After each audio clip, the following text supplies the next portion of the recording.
যুদ্ধবিরতি চুক্তি কার্যকরের পর ইসরায়েলি হামলায় গাজায় অন্তত 236 প্যালেস্টিনিয়ান নিহত ও 6 শতাধিক আহত হয়েছেন। এছাড়া সবশেষ 24 ঘন্টায় গাজার বিভিন্ন জায়গায় ইসরায়েলি বাহিনীর গুলিতে অন্তত 3 জনের মৃত্যু হয়েছে। পাশাপাশি ধ্বংসস্তূপের নিচ থেকে আরো 3 প্যালেস্টিনিয়ানের মরদেহ উদ্ধার করা হয়েছে। হাসপাতালেও আহত একজন প্রাণ হারিয়েছেন। রবিবার গাজার স্বাস্থ্য মন্ত্রণালয় এসব তথ্য জানিয়েছে। এদিকে ইন্টারন্যাশনাল রেড ক্রস এবং ইজিপ্টের যৌথ উদ্ধারকারী দল গাজা সিটির পাশে সেজেয়া এলাকায় পৌঁছেছে। রবিবার সকালে ইসরায়েলি জিম্মিদের মরদেহের খোঁজে অভিযান চালাতে বুলডোজার ও ভারী সরঞ্জাম নিয়ে সেখানে যান তারা। ধারণা করা হচ্ছে এখনো 11 জিম্মির মরদেহ রয়েছে গাজায়। সেই মরদেহগুলো উদ্ধারেই তাদের এই অভিযান। অন্যদিকে গাজার জাবালিয়ায় ইসরায়েলি বাহিনীর সৃষ্টি করা তথাকথিত ইয়েলো লাইন সেখানকার বাসিন্দাদের স্বাভাবিক চলাফেরা বাধাগ্রস্ত করছে। অনেকেই নিজেদের বাড়িতে ফিরে যেতে পারছেন না বলে অভিযোগ করছেন। এটা হলুদ বাক্স ইয়েলো লাইনের চিহ্ন। এখানে ছিল আমার তাঁবু, এখানেই আমি থাকতাম। এই বাড়িটা আমার পরিবারের। ধ্বংসপ্রাপ্ত মাটির নিচে একটি ছোট ঘর আছে, সেটাতেই আমরা থাকি। সারাক্ষণ কোয়াডকপ্টার থেকে গুলি ও গোলাবর্ষণের ভয়ে থাকি।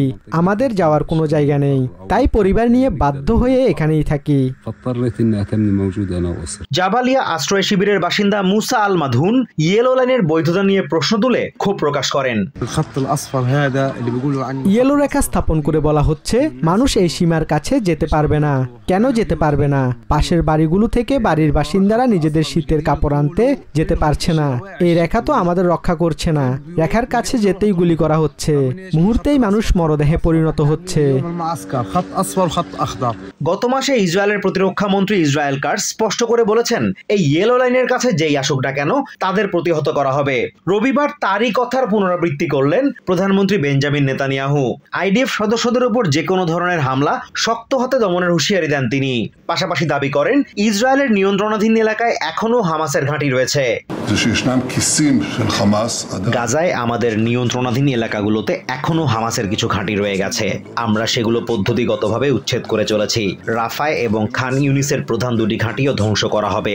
আমাদের বাহিনীর জন্য আমার নির্দেশ স্পষ্ট, যদি কেউ আমাদের বাহিনীকে ক্ষতি করার চেষ্টা করে আমরা হামলাকারী ও তাদের সংগঠন উভয়কেই আঘাত করব। আমরা গাজায় যে কোনো পদক্ষেপের বিষয়ে আমাদের আমেরিকান বন্ধুদের জানাই, তবে তাদের কাছ থেকে অনুমতি নেই না। Azimur Rashid Kanak, TVN 24 news desk. New York থেকে সম্প্রচারিত টিভিএন 24 টেলিভিশন বিশ্বজুড়ে বাঙালির কণ্ঠস্বর।